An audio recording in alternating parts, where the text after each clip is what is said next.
Hello, I am Xarkun, and I think if you're familiar with my work in World of Warships Legends, then you know that HMS Nelson, the Tier 6 premium British battleship, is my favorite battleship in the entire game, and as such, you probably know that I've talked about this ship extensively.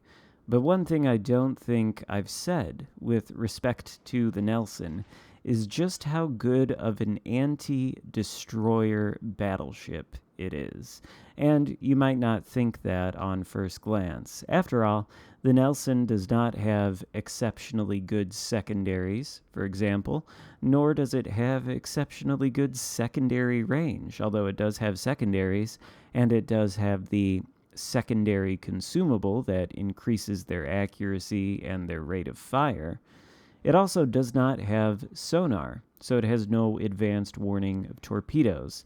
Plus, it's slow, it's big, it's fat, and it's got a very exposed citadel. So you would think all these things add up to it not being a super effective anti-destroyer battleship, but no, it is. And that comes down to the 9 16-inch guns, which shoot some of the best HE in this entire game. It's got massive alpha and massive fire chance. It can utterly dev strike destroyers, so that's check one in the Nelson's favor for being an anti-DD destroyer, is the high explosive. It's great.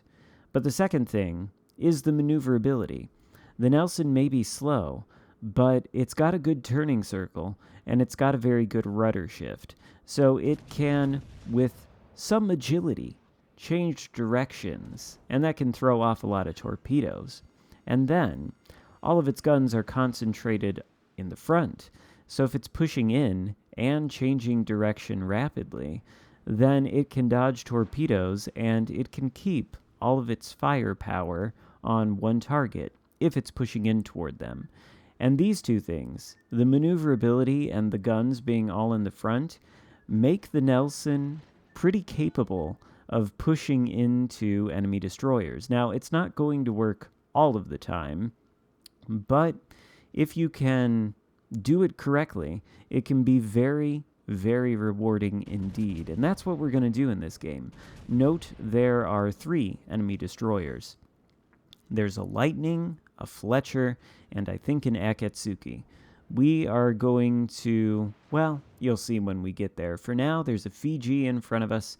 He's come out from behind that island broadside. He's reversing back into cover, trying to get the AP loaded so that hopefully we can take him out. And actually, now that I remember it, in this sequence, we're going to make a little bit of an error in judgment here. We've got the Fiji right in front of us. He's concealed within the smoke screen, but he's still shooting at us. And because he's shooting at us, we may be able to pinpoint his location and shoot back. Meanwhile, the Atlanta to the right of the screen is pushing through the cap, and so are 2 destroyers, which are now spotted on the minimap. I probably should be shooting at them, but I'm trying to blind fire the Fiji.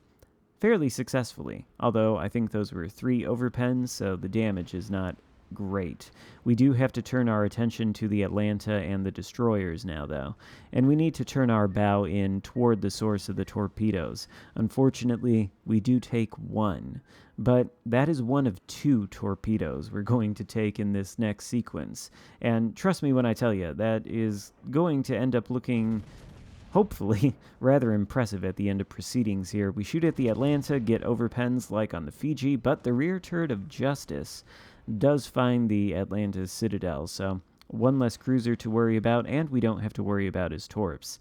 Fiji is threatening to come around that corner, but we do have a cruiser pushing in, and we have to prioritize our targets at this point, to be real with you. There's an Akatsuki 4 kilometers away from us. We're kicking on the brakes. We're assuming he's launched torps in the direction that we were sailing. We're right. Those torps are going to miss, but we have been basically stationary for a while, so since the torps have missed, kick on the throttle again.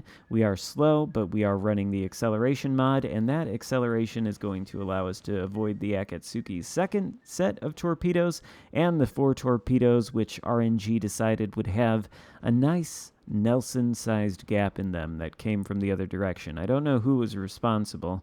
I'm going to assume it was probably that Fletcher there, or maybe the Lightning.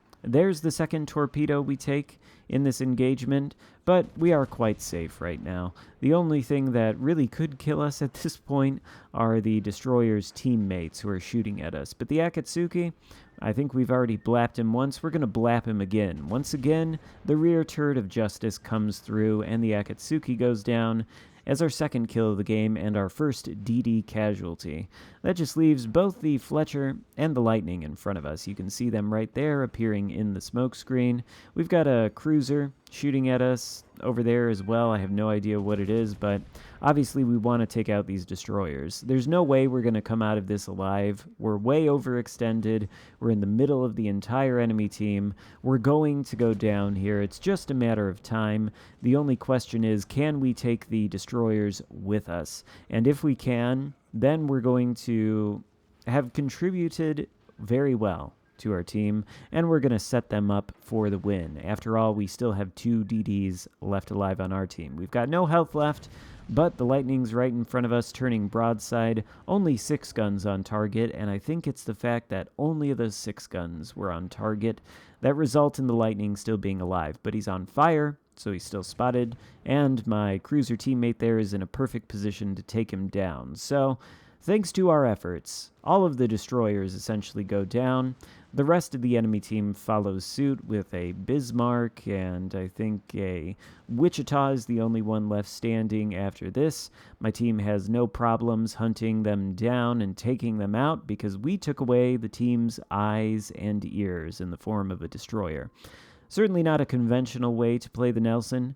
Probably not a way that's going to work out for you if you deliberately intend to do it. My positioning there was absolutely mistaken, and I was overextended very, very badly. But I made the most out of it, and I took out the enemy destroyers, which means that even though I went down midway through this battle, only got 56,000 damage done, which is a mediocre aggregate number. Well, even though I only had that mediocre number, and even though I died well before most of my teammates, we're still going to be top of the leaderboard with, I think, almost 3,000 base XP, 2,800 if I'm not mistaken.